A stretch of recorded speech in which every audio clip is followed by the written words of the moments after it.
Okay. Hello and welcome to everyone joining us today on Zoom or through the live stream on the Middle East Council YouTube channel. My name is Ahmed Morsi. I'm a visiting fellow at the Foreign Policy Program at the Middle East Council, where I focus on the interconnected geopolitical, security, and economic dynamics across the Middle East and Africa. I'd like to remind everyone that this webinar is recorded and is live streamed on YouTube. The discussion will be in English, but Arabic interpretation is available through Zoom. So you can find it by looking at the interpretation button and choosing the language that you would like, English or Arabic. The webinar today is the second in our growing interest to shed light on the war in Sudan, which is often forgotten amid other regional and global genocide and conflicts. I invite you to watch our previous webinar, which you can find on our YouTube channel, also on the website of the Middle East Council, and to check some of the Afkar blog posts that have been posted on this topic. Before introducing our speakers, let me describe how we will run this session.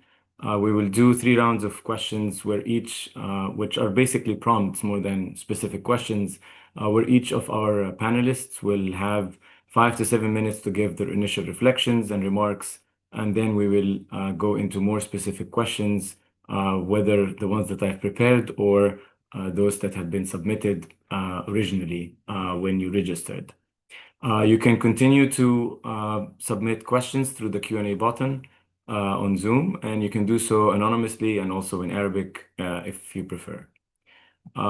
Today's webinar focuses on the ongoing devastating war in Sudan since April 2023, which have involved many warring factions. But mainly, as we follow from the news and we know from the ongoing atrocities, is between the Sudanese Armed Forces, the SAF, and the Rapid Support Forces, the RSF, which have led to numerous crises, not just in terms of the death and destruction, but also the humanitarian catastrophe that has been going on since April of 2023. While some have looked at recent news from March 2025, when the SAF captured the presidential palace in Khartoum and kind of controlled the city for the first time since the war, a lot have changed since then in just the last 2 months with these drone attacks by the RSF on Port Sudan and elsewhere, but also the continued back and forth between the SAF forces and the RSF forces in terms of capturing and recapturing some of the cities. But of course, we continue to see growing humanitarian crisis, and that's something that I'm sure our speakers today will reflect on. Finally, the regional and global actors haven't been able to support or push for a ceasefire and a process that will end this war. And I think that's also something that we will discuss today in our conversation. So let me introduce our speakers and start our webinar and discussion. So first, May Hassan is an associate professor of political science at MIT. Her work examines topics that span across authoritarian regimes, bureaucracy and public administration, and contentious politics. She earned her PhD in government from Harvard University. Before arriving at MIT, she was an associate professor at the University of Michigan. Alan Boswell is the project director for the Horn of Africa at the International Crisis Group. Alan has worked in East Africa since 2009 as a journalist and an advisor and a researcher for a number of organizations, including the United Nations, USAID, the European Institute of Peace, among many others.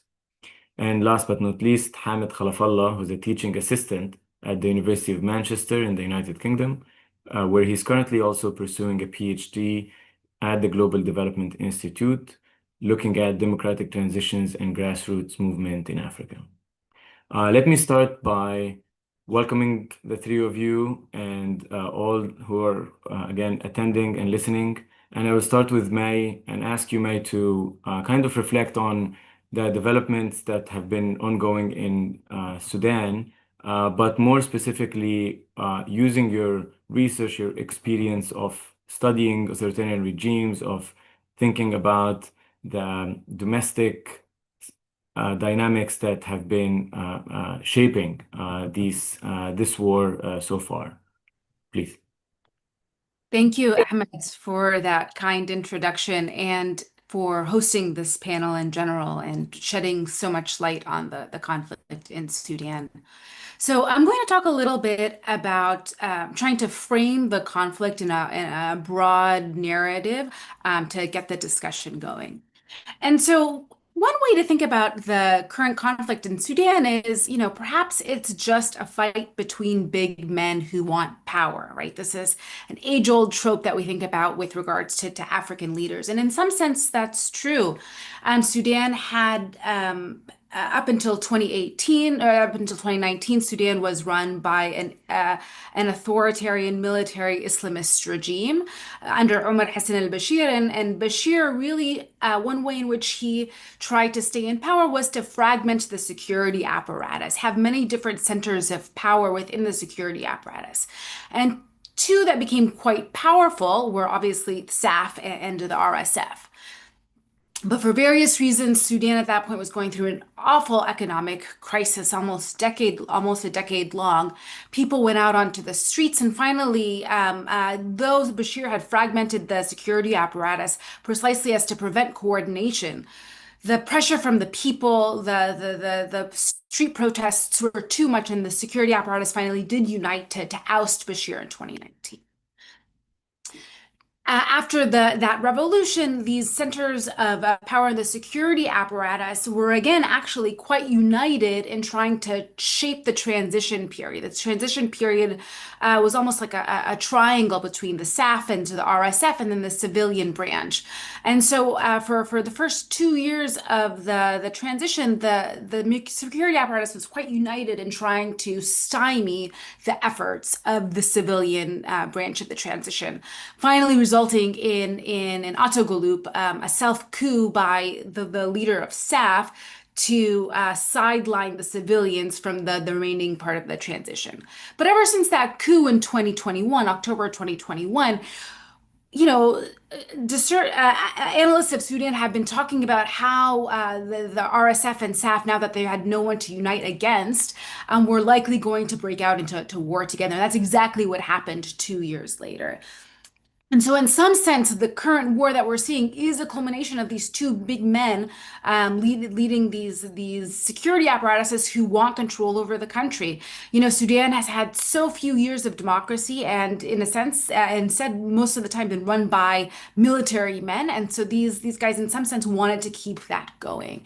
Who then would be the leader of Sudan? Which armed forces would be supreme? Would it be SAF, the armed forces, or would it be this very, very strong and capable paramilitary group, the RSF? So in one sense, that's the current conflict. But the conflict has really metastasized into something much, much broader than that. And to really understand the conflict, I think we have to understand all the different cleavages that exist in Sudan today. So one, we have standard tropes in Africa about or in Sudan in particular about African versus Arab groups. But in trying to understand the conflict, especially when we think about the two leaders, Hemeti and Burhan, the leader of SAF and the leader of RSF, that really doesn't apply in that both of them are actually from Arab ethnic groups. And so, in some sense, the Arab versus African trope at the very, very level master cleavage, that the Arab versus African doesn't really capture it. What then does? I suggest that there are two other cleavages that better explain the conflict in Sudan.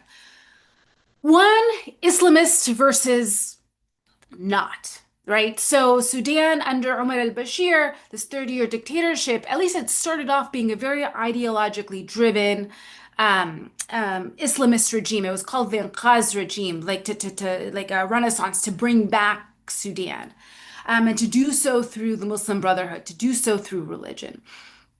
And the RSF, Hemeti, was never part of that Muslim Brotherhood group. However, the SAF, even though it's the national army, has has completely been infiltrated at the top ranks by Islamists who want to keep their grasp on Sudan, who want to continue running Sudan, in a successor regime to Umar al-Bashir. Whereas, in some sense, Hameti and many of those supporting him are saying, we are done with Islamist rule. Let's try something else. Not that Sudan wouldn't be a Muslim country or that its laws wouldn't be founded on Islam, but it's just that Islam would be a little bit more removed from the way that the government is run, wouldn't have as close relations with other Muslim Brotherhood regimes. So that's one cleavage by which to understand the breakdown of order. But I think the other one that probably makes more sense is to think about Sudan, the conflict as one between the center versus the periphery. And so again, you can have Arabs or Africans in the center or in the periphery. But within this context, when we think about SAF and we think about the top officers in the army, many of those are from riverine Arab groups that have long dominated Sudan. These are groups from the heartland of the Nile, and a little bit north and a little bit south of that area. And these groups are really those who have been at the forefront of, run the presidencies, had high positions within the cabinet. These are the areas in which investment was concentrated. On the flip side, Sudan is a very big country, especially before partition with South Sudan, but even after the partition, Sudan is quite large. And the state infrastructure is not as well developed as we would like.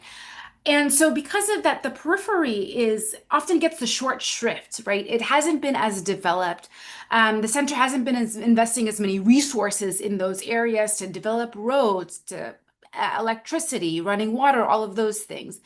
And instead has really tried to go in and exploit the periphery, really seeing the periphery as a place by which to take resources to bring into the center.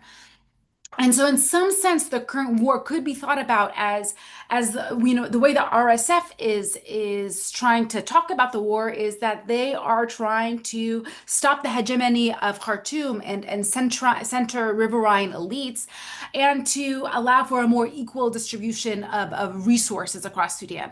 Obviously, we have to take those RSF words with very big grain of salt, given how they're actually partaking in genocidal actions. But the core impetus isn't an incorrect one. It is true that the center has largely exploited the peripheries, and the RSF itself has grown out of numerous marginalization of the periphery. And so, in one sense, another way to understand this conflict is between the center and the periphery, or again, this Islamist and non-Islamist cleavage. That said, this war has grown and has metastasized to include dozens, by my last count, I think more than actually 100 other named rebel groups or battalions. And many of these smaller ethnic groups have lined up with the SAF or RSF because of tribal cleavages. So I don't want to say that the tribal element, the ethnic element isn't there. It definitely is. But I think in trying to understand the core impetus of this war and how it's being played out in the master cleavage, I think it's less so relevant to think about African versus Arab, but instead to think about either core versus periphery or Islamist versus, I don't want to say secular, but less Islamist. Thank you, Thanks. May. This is a good start to kind of frame this war and also the history in these kind of three different understandings that are kind of overlapping in a way. I would like to ask you, Hamid, to take us for a little bit of a deep dive into the current fault lines in the country.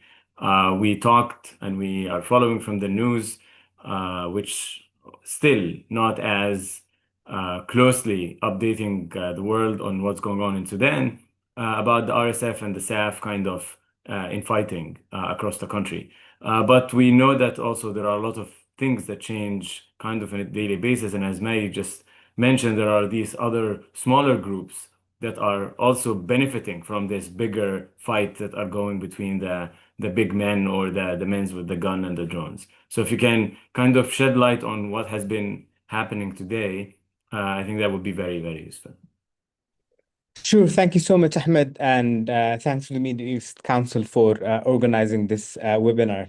And just before I go into the battlefield, I think I would also like to just very quickly contribute to what May very beautifully laid out in terms of how can we understand the war in Sudan today and where, what are the different cleavages that come together to make the very complicated war that we see today. I think just because today is June the 4th and yesterday was June the 3rd, the sixth anniversary since the Khartoum sit-in massacre that took place in front of the army headquarters in Khartoum, where the Rapid Support Forces and the Sudanese Armed Forces jointly,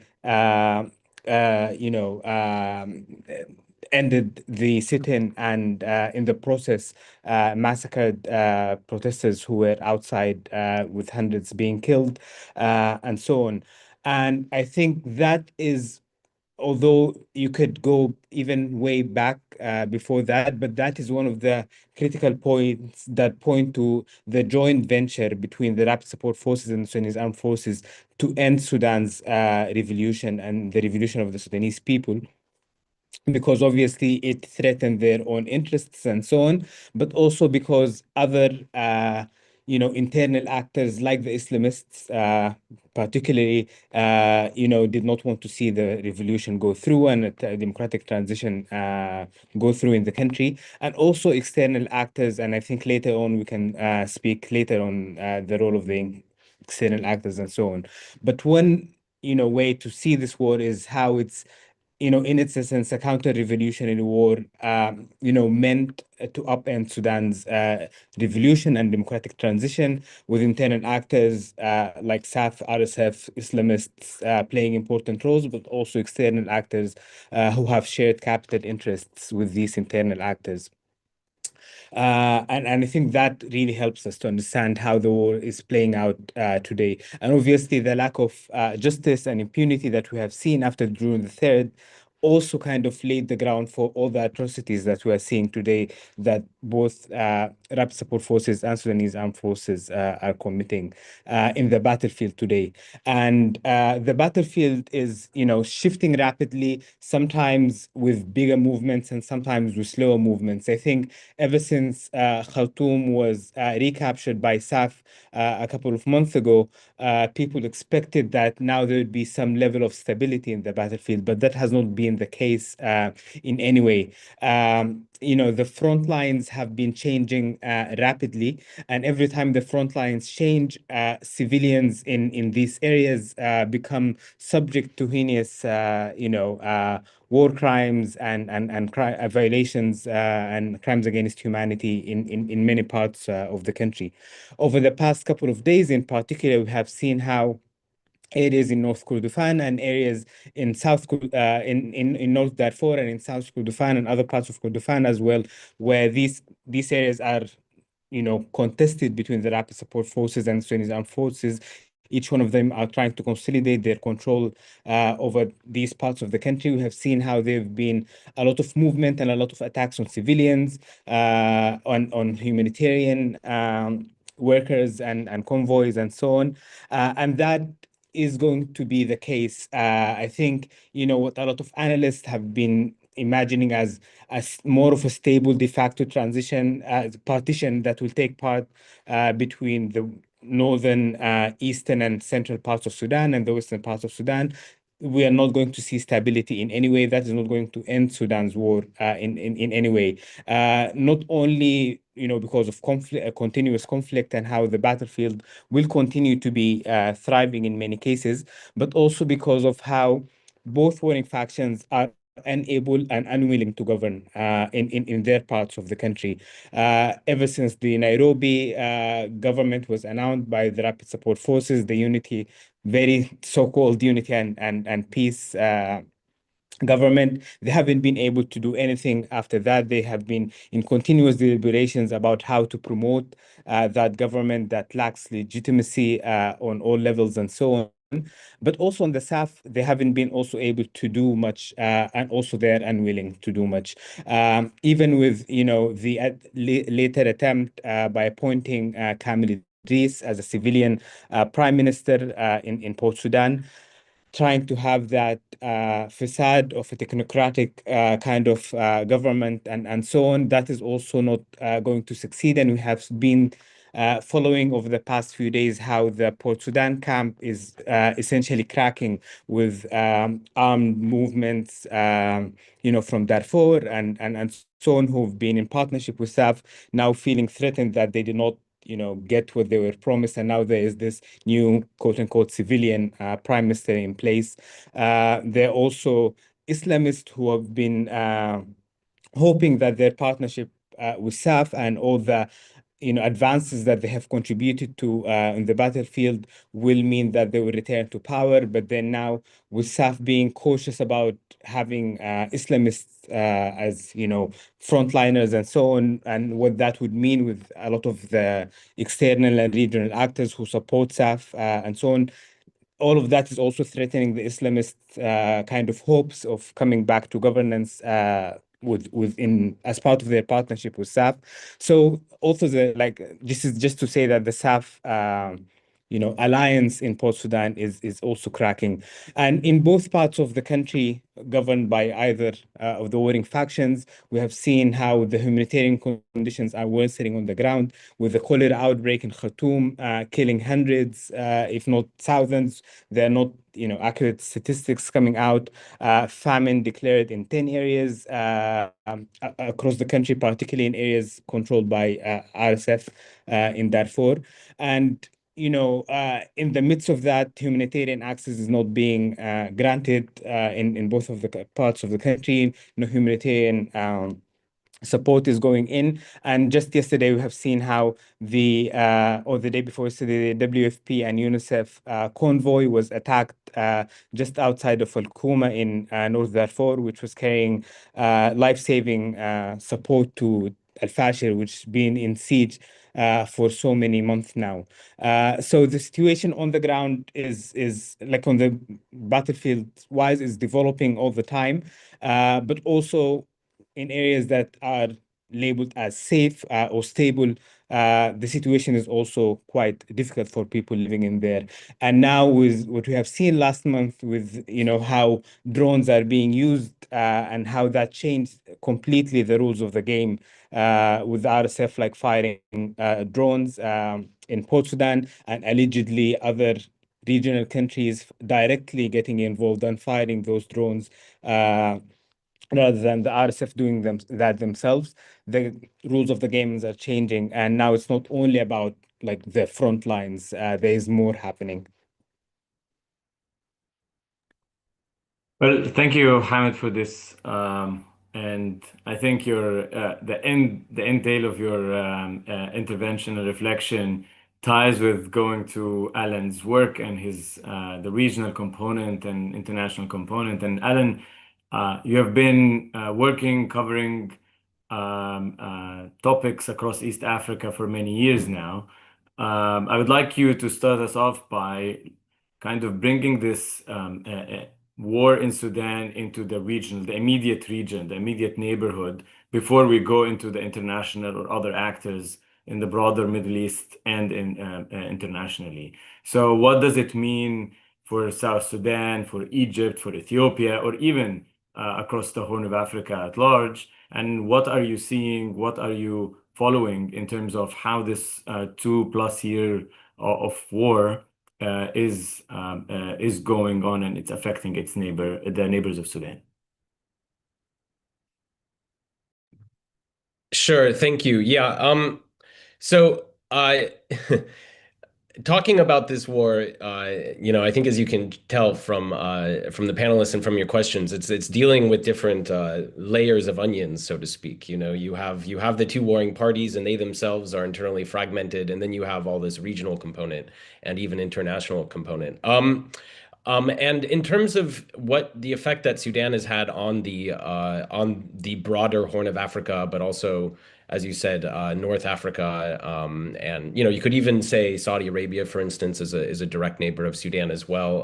The Red Sea is not very wide there, so I mean, Sudan is the war in Sudan is partly very worrying because it sits at this junction between basically where North Africa meets the Horn of Africa, where the Sahel meets the Red Sea, and it really is a meeting of these zones. And the RSF, of course, comes from essentially its core homeland is essentially the Sahelian part of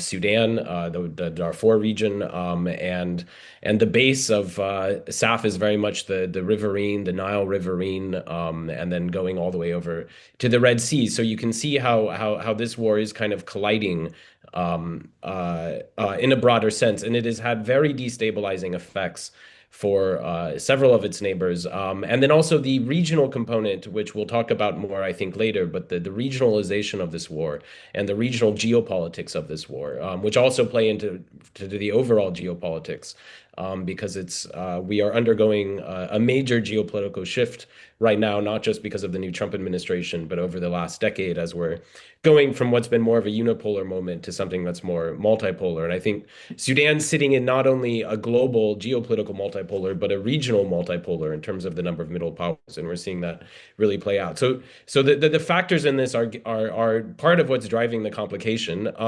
For the direct neighbors, the Chad, this conflict directly affects Chad, and Chad has basically been on the RSF side of this war, not officially, but in terms of logistics that are flowing to RSF at times through Chadian territory. It's gone on that side of the war. That's deeply destabilizing within Chadian politics for a number of reasons. So it remains a major risk to the stability there in Chad, as well as the fact that it's hosting all these refugees, and it has similar sort of divides between what are often called Arab and African groups in Chad that then are also reflected on the Sunni side of the border. South Sudan is facing a very deep crisis that stems in large part from the war in Sudan. Of course, South Sudan's already has many internal problems since its independence in 2011. It faces an aging president, and there's a lot of succession politics going on right now in South Sudan. But it's going through all these right now with having lost most of its state revenue for the last year because it has to export all of its oil through Sudan, and that main oil export pipeline burst in February last year.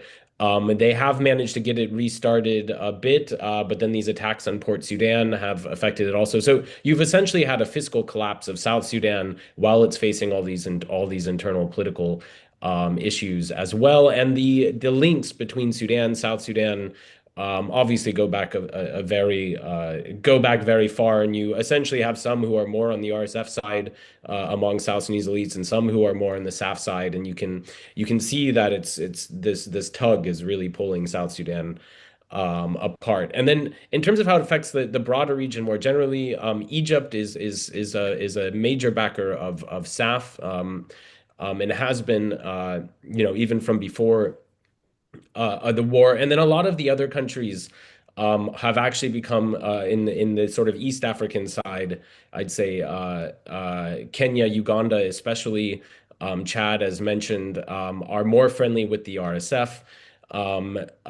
Ethiopia is probably friendly with RSF, although Abiy, I should say, has tried quite hard to keep good relations with both. And then you have Eritrea and Djibouti, who are part of this sort of alliance among states that are on the Red Sea already, who have good relations with Saudi Arabia, good relations with Egypt, and support SAF as well. So you've seen this regional thing, and I just mentioned that just in the context of the broader region, because that the regional blocks that are supporting the two different sides in basically that line up on the two different sides of Sudan, that divide is also now taking place in other crises in the Horn, which creates very worrying regional polarization. It might not cause conflicts on its own, but if we do see a major conflict break out, such as between Ethiopia and Eritrea or something else, because of this regional polarization, which has been exacerbated and is also exacerbating the war in Sudan, there's a risk of this all just becoming quite a hot mess in the context of a geopolitics which is not conducive to peacemaking at the moment. So thanks. Yeah. Well, thank you, Alan. That adds another layer of complication that domestic part is not complicated, or the historical parts of Sudan and South Sudan are not complicated. We have different questions that have been already submitted, some that also intersect with some of the questions that I've prepared for our conversation. But I would like to go back to May and like from your work on authoritarianism and other forms of governance systems. You talked about these like three types of cleavages, including the last one about center and periphery. But I would like to go back and like kind of push a little bit in terms of uh, doesn't most conflicts or most states have some sort of a cleavage of that nature? Can't we think of a different kind of alternative, especially today? Is it the economic one as the main component? Is it just power in all its forms as the main kind of driving force, regardless of ethnic background or center and periphery today in Sudan? Like, how can we understand this? Because it could also take us into the research related to warlordism or like, post-conflict. How can you actually deal with all of these kind of fragmentations as we know it from research on post-conflict and peace processes? Thanks for that question, Ahmed. And yes, so in a sense, thinking about the conflict in Sudan through these three lenses, obviously each of them is a simplification. The reality on the ground is obviously much more complex, but I find these three different frameworks is really useful for thinking about different parts of the conflict. And so in thinking about how Sudan might move past what's going to happen next, what peace is going to look like if, inshallah, if it does come. How will these different frameworks map onto that? And here I'm really influenced by some of the work by Philip Rossler. He's a political scientist out of William and Mary. And he's been studying something called the coup civil war trap, with specific study on the war in Darfur back in 2003, and then later, although it's no longer Sudan, but the civil war in South Sudan. And there, one of the things that comes out of that framework is, Sudan as this very large country with a very, very weak state. How do you maintain the monopoly of violence, the monopoly over violence across this whole territory? Fundamentally, the Sudanese army, the Sudanese security apparatus hasn't been able to do so, either because of low capacity or, in some sense, leaders have been unwilling to invest in capacity in the security apparatus to make it strong enough to cover the entire country. Why? Because a security apparatus that is strong enough to cover the whole country, well, let me tell you, is probably strong enough to coup out a leader. And so instead, going back to this idea about fragmentation, different successive regimes, even under Sudan's very brief democratic period, have worked with regional militias, regional groups to put down regional rebellions against the center. And so instead of sending troops from the center to the periphery, instead actually arming locals that the center sees as more aligned with them, perhaps because it's an Arab tribe, and the rebels are Africans, for instance, as what happened in Darfur. So in some instances, doing that as a way to project the authority. But then, one of the consequences of this is that Sudan nowadays, I was talking to the former governor of South Kordofan, and he said that there are more than 50 million guns in Sudan, like pieces of I don't know what the word is. Yeah, guns. Yeah, more than 50 million pieces of guns, like in the country. That's more than the population of Sudan. And so, and this is in part because of the industrial military complex that has been arming groups in the periphery. Also, separately, one way in which the regime has allowed for rents to be spread across the elites is to allow the military to create their own industrial complex, industrial machines or factories, export their own things. But regardless, there's just so many guns, and there's a huge proliferation of these smaller rebel ethnic groups. And so when we think about traditionally, when we think about how peace in these types of conflicts is brokered, oftentimes, and I'm not saying this is the way it should happen, but oftentimes what does happen is all those people with guns are the ones who are invited to the table. Obviously, we would very much like for the civilians, right, to be the ones coming in and to be negotiating peace and negotiating the future of the country. But traditionally, that's not the way it's worked. Traditionally, that's not the way international actors have created these peace talks. Instead, they invite anyone who is strong enough, anyone who commands sufficient territory, anyone who has committed sufficient atrocities that they need to be, subdued, that they need to be supplicated. And then what happens is though the pie is divided up between those groups. They negotiate, for instance, for concessions for natural resources. They negotiate who's going to be minister of what ministry, who's going to be in charge of what ministry, who's going to be the prime minister, who's going to be the vice president, that kind of thing, as a way to say, well, you guys have all picked up arms to fight against the center. Well, why not just divide up the pie, leaving out the civilians oftentimes, divide up the pie more peacefully. And so in thinking about what peace is going or how peace talks are often structured and how they're started, this precedent that has been set of inviting those that can cause the most damage just causes more marginal rebel leaders or warlords to say, hey, why don't I split off and create my own group? Because then if I do enough damage, I will get a seat at that table. And so, thinking about this core periphery tension, I think it really complicates how it is that peace may come about. Well, thank you. That's also another way to kind of complicate the understanding of Sudan, and it doesn't make it easier. But I think it's always good to see other cases as well, and how we could learn from it, or how can we understand it one way or the other. And I think, to your point, the center periphery carries maybe a broader ethnic, military aspects that can be kind of understood, misunderstood in terms of how things develop after war. I mean, I recognize that, I mean, not, I don't know, but I recognize that none of your, like the three of you, work specifically on gender and youth components. But as research has shown throughout conflicts, women and children gets affected the most.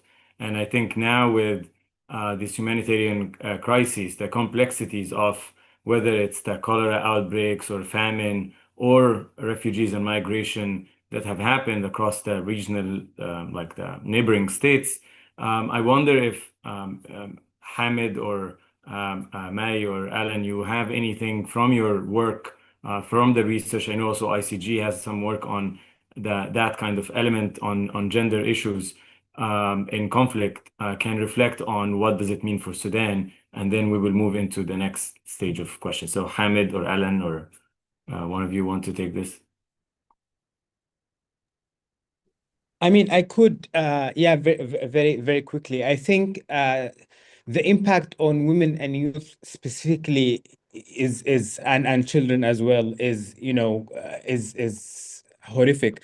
So in many ways, it's a war that's been fought on the bodies of women in many parts of the country, because it's a very strong way to oppress populations, and it's very cheap. It doesn't cost much, and it has a very, severe impacts. So both warring factions, but particularly the rapid support forces, have been, doing that all over the country. In terms of how it impacts children, 17 million of Sudan's 19 million children have been out of school for 2 years now. And to speak more to the impact on youth, I think so. the revolution was obviously led by youth in 2018, 2019, and so on, who formed different forms of non-conventional political groups, particularly grassroots movements like the resistance committees. And as soon as the war erupted, these resistance committees got transformed into the emergency response rooms, who have been almost single-handedly shouldering the humanitarian response in Sudan at a time where most of the international aid agencies had left the country and so on. And these youth groups have been continuously targeted for their role in, toppling al-Bashir's regime in 2019, and then also for their role in providing humanitarian assistance to people caught in the crossfire, because that kind of threatens the legitimacy, the self-proclaimed legitimacy of SAF and the RSF in different parts of the country. So these groups have been continuously targeted, detained, killed. There are always lists of names with youth groups, members of the youth group circulating, that are basically hit lists that give the justification to kill these people, usually under the guise of being collaborators, where each of the warring factions would accuse them of collaborating with the other warring faction. But I think how women and youth are being targeted violently by warring factions, the warring factions is not the only problem here. The other problem is how the international community, the multilateral organizations, and so on, continuously exclude them and sideline them from conversations, whether it was about political processes during the transition and so on, and now about peacemaking and all the efforts to kind of try to establish a peace process. They're continuously sidelined and oppressed in many ways. So they're facing this violence from the warring factions and the silencing from the international community. And that kind of has a huge impact on how they're able to operate, but also on the future of the country, and how these groups that hold the essence of the civil politics and civilian infrastructure in the country are being dismantled. Thank you, Hamid. Alan, I would like us to go back to more about the regional implications, more specifically. You talked about not just the neighboring states, but also the extension towards the Horn, even Saudi Arabia, UAE, and broadly speaking, the regional polarization around critical issues and topics. But I guess the other kind of component here is, what's the end game for some of these countries? I mean, are they just there because it's an ideological fight? Is it there because my other neighbor is supporting one side, so I'm supporting the other side? Is it the economic component, the long sea line or like shoreline of Sudan, its minerals, or even going west towards the Sahel, and some of the potential, gains that could happen out there? I wonder if you can also again situate this like Sudan in the center, and like how it's kind of bringing all of these factors together, and who are the key players that we need to kind of watch for. Thanks. If I could fully answer that, I could probably we could probably come close to resolving this war. But just it gets even more complicated because besides, and I say complicated because there are many, I'll start naming some of them, but there are many countries now who have some sort of role, if not directly, more indirectly in a sense, in the conflict. And they all have their own interests to a degree, even if they're on the same side. They might even be competing in essence for influence over that side with the others who are supporting that side. And then not only their own interests, but there's history here, right? So there is who these states have relationships going back previously in Sudan, which has its own context and contingencies as well. And then those are, and then where those actors fall within these two bigger coalitions then can influence that. So, but enough on the abstract. You have look, behind SAF, everyone from Egypt as a main backer, but it's also supported and recognized by by Turkey, by Iran, by Qatar. And Saudi Arabia has maintained an official position of neutrality because it's also been at times a mediator and is still trying to mediate, but it's obviously closer to the SAF government, and again recognizes SAF as the government, as I should say, the United Nations and the Arab League do as well. And then on the other side, I mean, the UAE is the main patron of RSF, and has been, and that relationship goes back from before this war. So the reason Saudi Arabia and UAE both have a relationship with RSF predating the war is because of the war in Yemen. And I would say part of this war, we have to, like I said, mention the broader shifting geopolitics as well. When the CPA was signed, when the Comprehensive Peace Agreement was signed on Sudan back in 2005, I mean, it was the U.S. largely brokering that, also regarding the secession in South Sudan. And a lot of these Gulf and Arab countries, they were just not major players. They might have been unhappy with the fragmentation of Sudan, a fellow Arab country in the Arab League, but they didn't have much sway over the file with the U.S. that engaged, and with it being a different geopolitical moment. I would say now, conversations I've had with Arab and American officials, over the last few years, there was a bit of a compounding trend that happened where the U.S. Was strategically focusing other places, and less so on the Horn. But then it was also getting less return on its diplomatic investment, so to speak, because you had more and more of these regional middle powers coming in. So it kind of started to pull back a little bit. And that pullback was being pushed and also inviting by regional middle powers that were themselves getting more involved, also making the US efforts less effective, for instance, weakening the West. And these two started to kind of compound each other. I think Sudan's a place where you really saw that, where after the revolution, the West in a way tried to come and back the revolutionaries and the civilians, but instead, I mean, the Gulf came in and backed the military junta, and what you ended up with was a power sharing government in which the military side was the stronger side of that. And I think that was reflective of what was the sort of emerging pecking order, if you will, in terms of influence over this. So you have a broader group of countries that are behind SAF. You have the UAE, who has this long-standing relationship with RSF, and then I would say a lot of the East African and Central African countries, like I mentioned, have also ended up being more friendly to the RSF as well. So you have a bit of an Arab African divide, but then the UAE doesn't fall within that, so we can't oversimplify. One other divide that you see is that the countries that are already on the Red Sea have largely backed SAF. And countries that are in Africa a bit further removed, those countries, many of them have their own historical issues with the Sudanese government dating back to Bashir regime. You've seen some of these old habits sort of break out, but they've often ended up on the RSFT. So part of this conflict has been this broader strategic play for the Red Sea to a degree. But in terms of your question about, is it resources, it's something else, I have a sense that what started happening in the Horn and more broadly is you do have something of a scramble. And I don't use that word necessarily, and I use it more descriptively than normatively.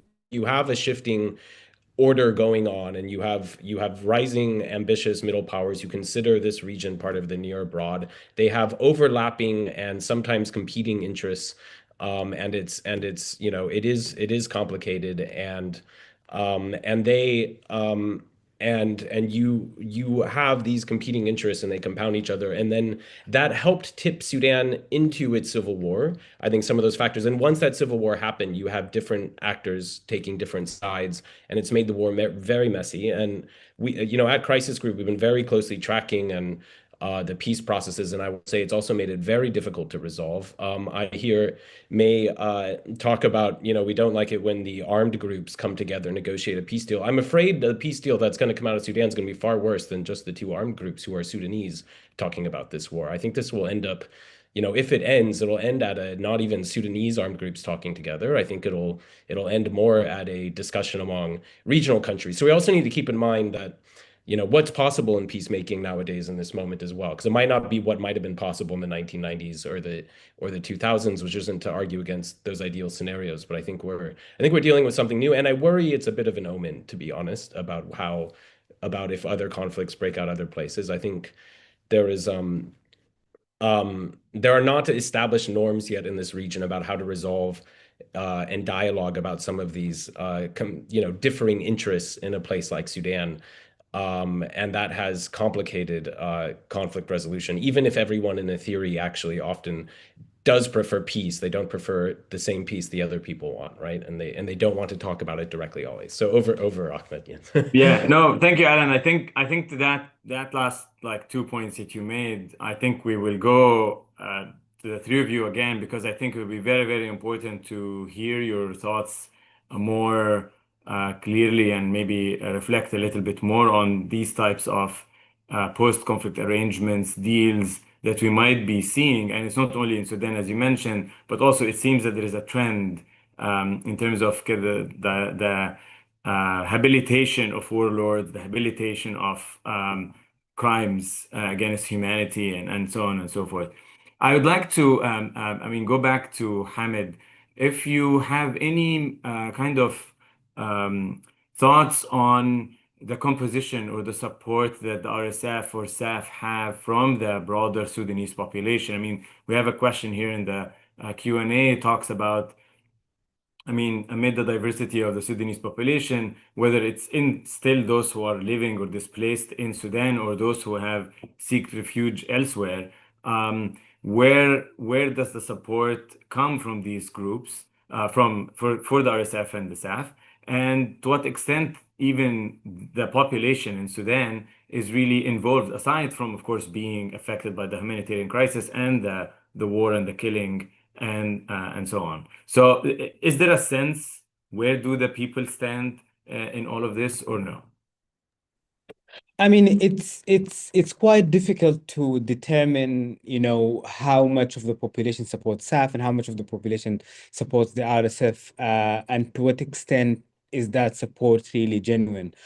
Because, we have been speaking about different dynamics of the war and how it's being fought in the webinar today. But I think a very important aspect of the war in Sudan now is that it's also a war of narratives where both warring factions are trying to, create specific narratives, and in many ways also manipulating some other ideas and narratives. For instance, the Rapid Support Forces trying to kind of say that they are there to fight for democracy and fight against the Islamists, which obviously has no truth to that, but also sometimes trying to tap into the center periphery kind of narrative. Meanwhile, we all know that the Rapid Support Forces cannot in any way represent that narrative in a meaningful way.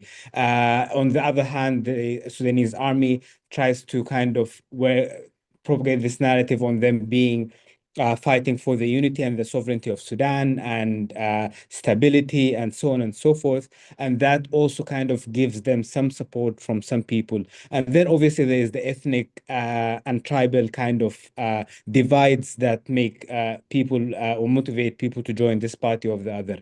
I think judging by social media and judging by conversations that you would have with people, you would imagine that there is more support to the Sudanese army in many parts of the country, particularly the central, if you will, and not in Western Darfur, in Western the west of the country, i.e. Darfur and so on.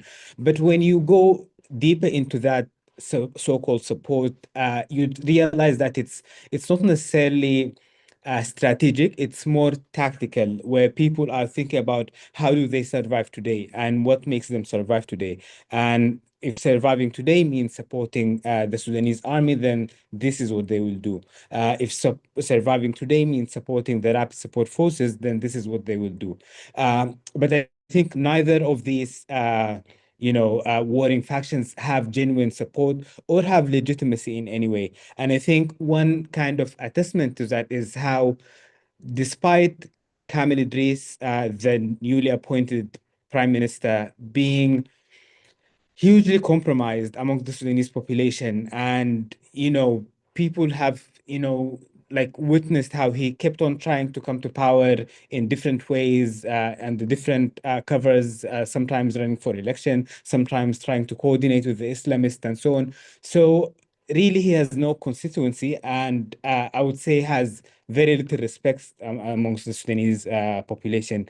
Yet, a lot of the people who have been supporting the Sudanese armed forces have been celebrating his appointment. And this shows that they are not willing to, even while they are supporting Sudanese army, they're not willing to see the Sudanese army govern them. And even this kind of facade of a civilian prime minister kind of made them celebrate and that and so on. And this is just to say, it's very difficult to judge how much support there is, but even the support that we see, I don't think it's genuine, it's not strategic, it's all about survival in many ways. Thank you, Hamid. May, through your work and research, and I know you worked in Kenya, I believe, before, and definitely it's different than Sudan. But I wonder, just to continue the point or the area about the role during the protest movement and revolution of the Sudanese Professional Association, some of these democratic youth movements that, of course, have been swept away with the SAF taking over power and pushing everyone out, and of course, the war that started in 23. Do we know where these groups are? Do these groups have any role that can play down the road? Again, I'm trying to think of ways that takes us from this binary of the SAF, RSF, and if there are others in Sudan or from the Sudanese diaspora at large that can actually contribute to something meaningful to stop the war. Thanks for that question, Ahmed. And this will build off of Hamid's answer.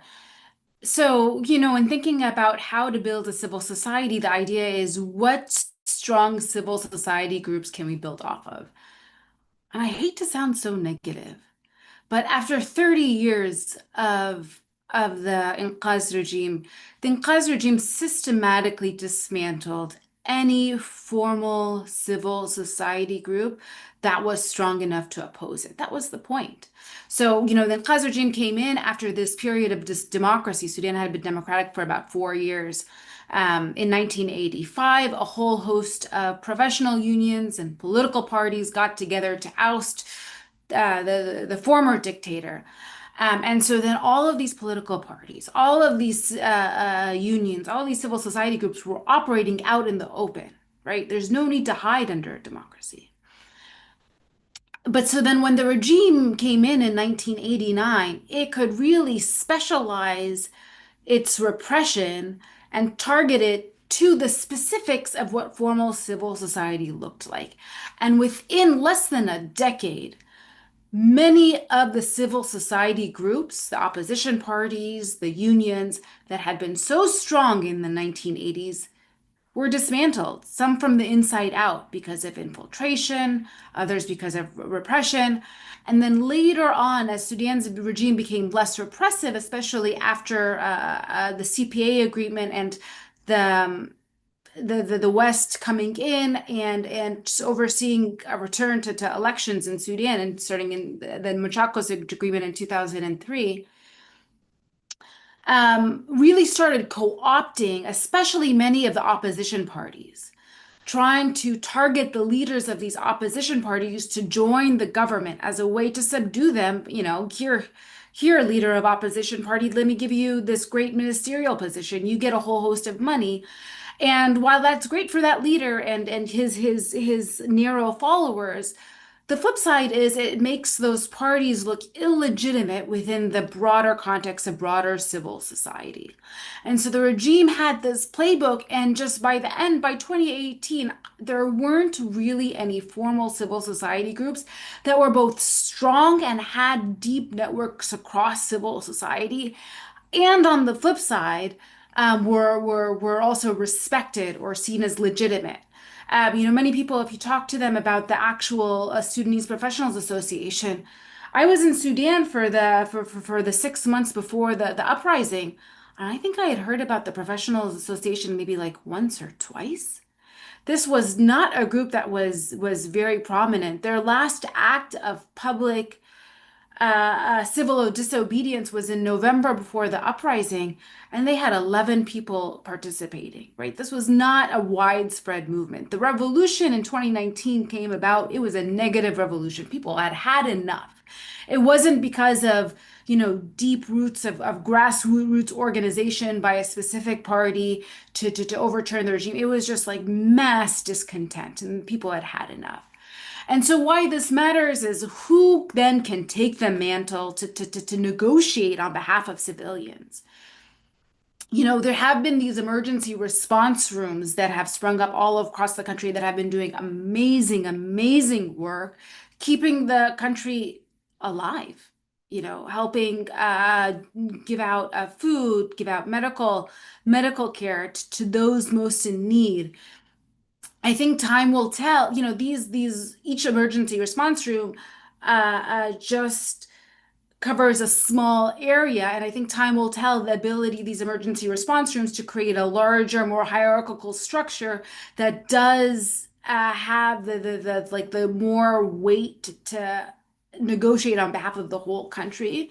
I think it's definitely a possibility and something that I think many Sudanese people in the diaspora, many Sudanese people who are in Sudan are hoping will pan out. But I think time will tell as to whether or not they have the grassroots configuration in place as to build a broad scale civil society group that can take on the mantle of democratic state building for the entire country. I mean, I recognize, yes, it sounds negative and it's difficult. And I mean, Sudan, not only for Sudan, but so many other countries that are witnessing these types of either civil war, proxy war, or genocide by a colonial kind of power in a way. I'd like to go back, Alan, to how we ended your last intervention around the prospects. And I think I'd like to spend the next like section or segment of our conversation with the three of you around these kind of prospects about moving forward or like thinking forward if we can think forward today amid all of the war that is ongoing. And we have seen different cases in the region, Yemen, Libya, particularly, where there has been this fragmentation between different relatively bigger groups that are also supported relatively by outside forces, and they have reached some sort of a stalemate of sorts. There is an understanding, if you will, among these groups that we're not going to fight each other, but also we're not really interested in any serious engagement with post-conflict, with rebuilding, with construction, with a state, if you will. We have another example, maybe Syria, which has been also in this space for 14 years. And then now we have a rebel group, Islamist, Salafist, whatever you want to call it, jihadist, now is kind of rehabilitated in a way and trying to attempt to reconnect the different parts of the country. But of course, it has a lot of other challenges domestically, but also regionally. If we're thinking about Sudan, and from what we have discussed so far in your description, Alan, of this regional polarization, where Sudan sits geographically, north to south and west to the sea, how can we think of this? Are we going to see a new model of settlement, or are we going to follow a Libya-Yemen model, no matter how the war continues to run? If we can start with this and then we move to other questions around the post-conflict, the settlement, the ceasefire prospects. Sure. So this question in a way, so one of it is kind of what are the avenues and what could a settlement look like? But then also there's this question of essentially, could there be might the outcome be something more like a somewhat stable de facto partition without a settlement at all? And I'd say Sudanese and analysts are not fully united on this question. I think there's space for there's space for some humility on predicting this too far. But I mean, clearly you have something like the conditions for a partition. And some reasons why a partition is, I think, de facto partition, I mean, rather than a de jure one. But there are other reasons why, I think this Sudan does not look like a Libya model, as well. So, I mean, the reasons for it are the reasons you mentioned. You have a similar, you have two kind of main camps which have their external backers, so they both have supply lines. It creates like a bit of a stasis and a stalemate in terms of any attempt at full military war. You have RSF moving to form a parallel government, SAF kind of formalizing, appointing a civilian prime minister. Obviously, once you have two governments in place, over respective de facto territories and something of a military stalemate, that looks like the conditions for our partition. The reasons to be skeptical about it are that RSF clearly had a strategy of state capture, both before it was a rebel movement, but also, well, before this war broke out, but then also during the war. It spent the first 6 months of this war almost entirely focused on Khartoum. And really the war, even though Darfur was its home turf in a way, it didn't even really start focusing on that front until months into the war. I think, the war broke out in April, and it was about 6 months into the war that RSF really started focus on that. Um, and I think RSF thought at the beginning this war would end in a sort of peace deal that left it, because it held Khartoum at that point in the war, sort of as a dominant player, and then it wouldn't have to conquer all of Sudan, right? It could basically have a prime position in the Sudanese state, etc. In terms of its value as a sort of partner, proxy, asset, whatever term you want to use, I think it was also in relation to the overall value of Sudan as a whole, not in terms of Western Sudan. So now that RSF's been pushed out of Khartoum, frankly, if it stays in Western Sudan is the poorer, more marginalized, less strategically important part of Sudan, which would go against the partition scenario, because what's the incentive to keep a partition, right? And I think these drone strikes that you've seen coming out of, and clearly the amount of technological transfer that's going on and equipment transfer, signals that RSF doesn't have interest in this partition scenario, right? It doesn't want to allow this sort of, it wants to force a hand to have a broader conversation about Sudan. And I think that's because of this asymmetrical nature of the East versus the West in Sudan in terms of what is there. I think SAF's backer, the Sudanese Armed Forces backers, were even if they wanted a ceasefire in a way, were happier with some sort of low intensity de-escalated conflict when the Sudanese Armed Forces retook Khartoum. What's happening now partly is an effort to make that a more uncomfortable situation by keeping the East destabilized and still trying to force basically some sort of settlement. Now, as to what a settlement could look like, then you're looking at a situation of, are you trying to put this all back together again? Or are you essentially de-escalating the war and giving two sides respective spheres of influence, but having a patch up among the outside countries in a sense that opens up the whole space for everyone? And again, and that I think is an open question. I could see it going either way. And just in terms of when we're talking about peace, also it gets complicated. You've had SAF RSF talks. You've had a number of back channels, numerous, trying to get between Port Sudan and Abu Dhabi, trying to repair that relationship. And that's an avenue that people have sought to try to end this war. And then you've had attempted mediation essentially between the three main Arab countries, who have leverage over the parties: Egypt, Saudi Arabia, UAE. You've had attempts to sort of bring them together and hope that you could get some sort of regional alignment there, and then go down. All of these haven't gone anywhere. There've been numerous attempts. What has not happened in any format, any public format, has been getting SAF, RSF, Saudi Arabia, Egypt, UAE, all together. There were some private formats early on in the war, and then SAF pulled out of those actually. And so that regional alignment has made it difficult because the appetite on the ground has not been there for peace. And so it would take a more forceful, I think, outside approach from the parties that have influence over and are involved in a way in the conflict, for them to kind of force this issue more on the warring parties. But obviously the fact that they don't want the same sort of outcome has made that difficult. So we could look at how settlements might work at a certain level. You could imagine anything from a de-escalation that involves some rapprochements here and there, but keeps Sudan fragmented. You could also see eventually, you know, an attempt to almost put the old military junta back together again. Burhan, Hemeti,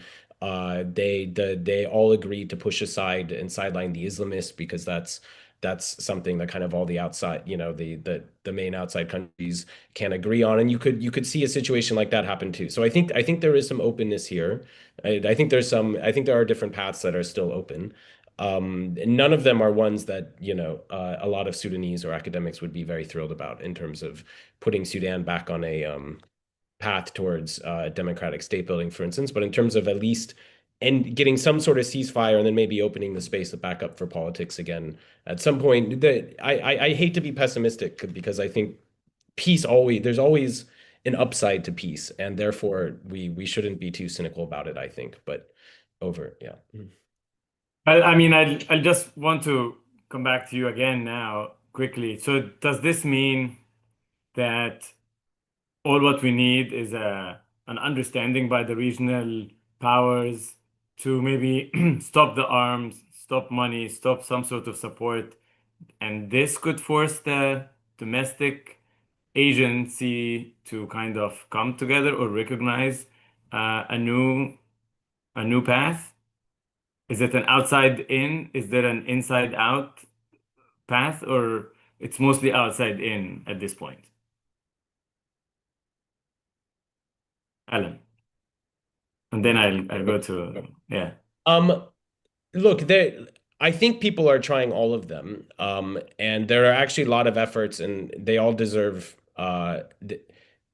they all deserve support and effort because you have, and I say that because the inside out is also related in the fact that within these two camps, and especially within SAF, in a sense, you have elements that are against peace deals, and SAF has been, you know, Burhan doesn't feel like he has the internal coalition buy-in to go for peace, which means that it would make outside in efforts or all efforts easier if you could do more, you know, if it, like, this internal part is an important part of the picture.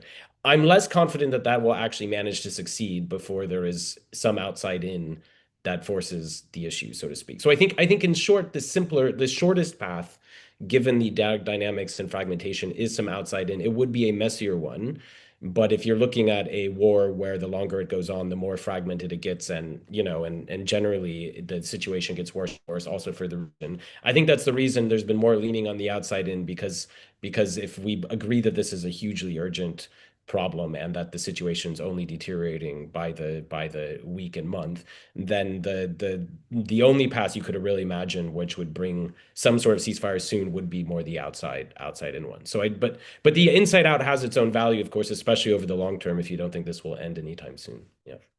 Okay. Well, I mean, thank you for this. It seems like also like the UN Security Council and other bigger powers are not yet seeing that there is a need to stop the war.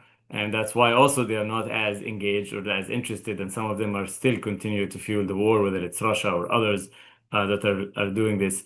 May, any thoughts on, again, this prospects for ending the war in the maybe in the short term, or other things that you're looking at, whether it's from the outside or from the inside, that we should be kind of aware of or thinking about? I don't think, my fellow panelists have summed it up quite well. One thing, though, that I keep thinking about, and I know this was mentioned briefly, is just what the humanitarian cost of this war is. And, obviously, more than 150,000 people have been killed, millions have fled. But also thinking about the long-term damage of this war. So even with regards to the human costs, kids have been out of school now for 2 years. And then before that, with COVID and with the revolution, the schooling has been in fits and starts. And so we know that one of the main drivers of rebel groups of conflict is inadequate education, inadequate positions or jobs for youth, especially boys. If we think about all the infrastructure that has been destroyed, like Khartoum was at one point about 50% of the GDP of the country came out of Khartoum, and then the other parts came out of like the other big regional cities.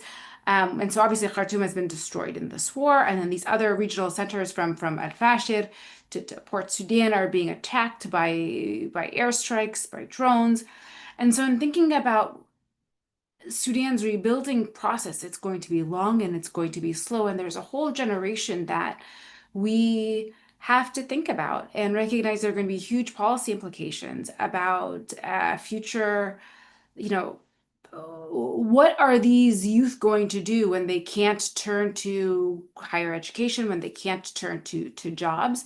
And I think it's something that not just that many people have been very short-sighted about.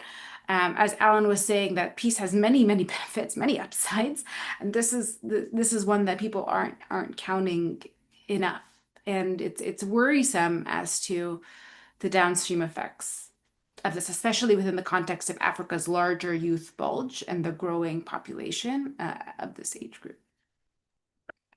Hamid, I mean, you work on the PhD with global, the development side to this, and I think taking from what started with Alan on the regional, on the peace, on the potentiality, and then now talking about the humanitarian catastrophe, also the consequences for decades on education, healthcare, but also reconstruction.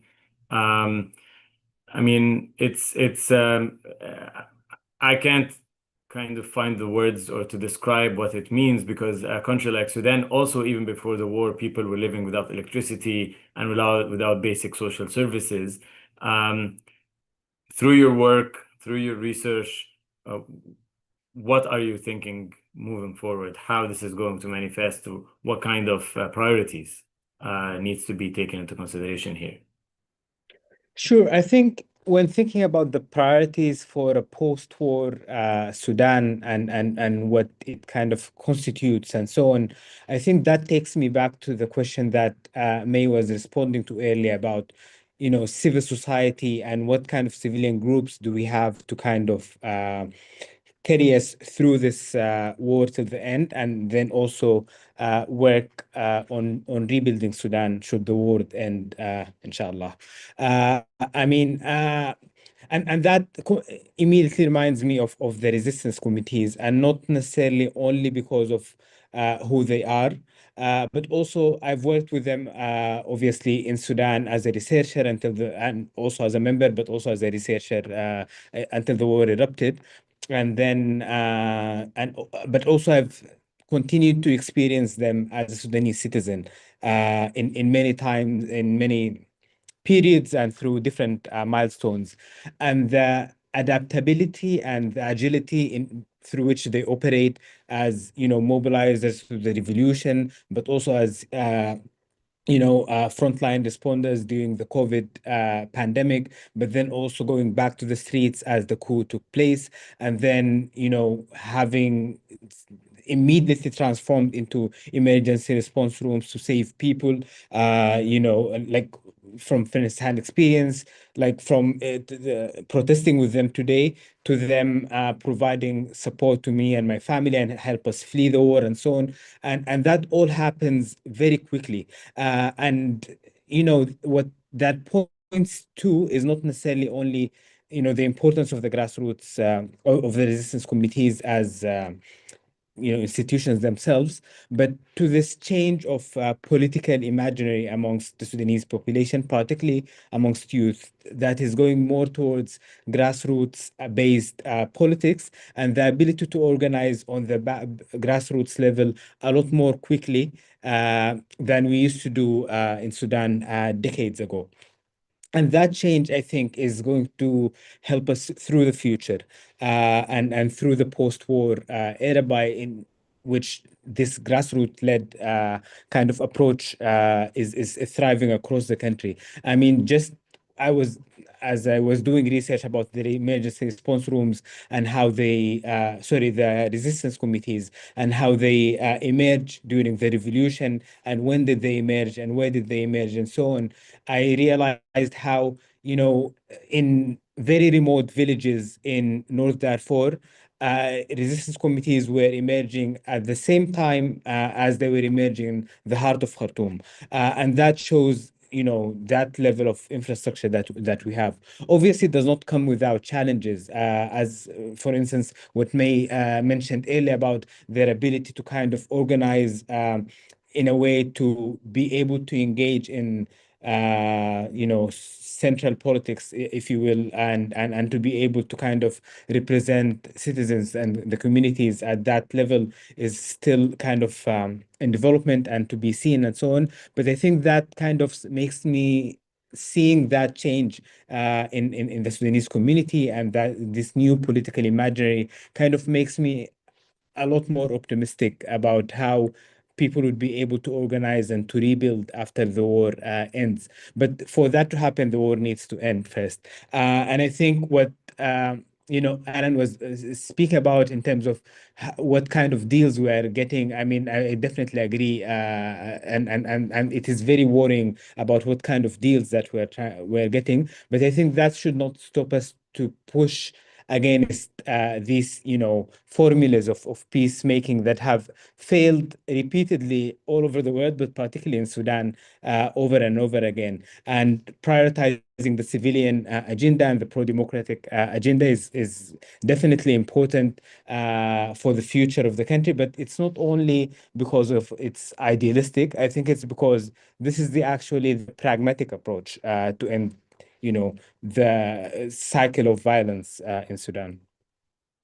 Well, I mean, thank you for the three of you. I know there are a lot of other questions that we can go into, and we can talk for more rounds of discussions around this. Thank you for everyone who joined us on Zoom and on YouTube. Thank you, May, Alan, and Hamid for the time and for your reflections.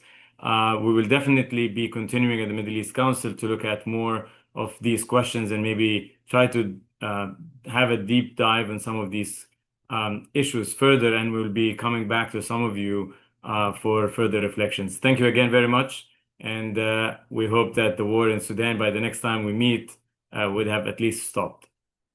Have a good day.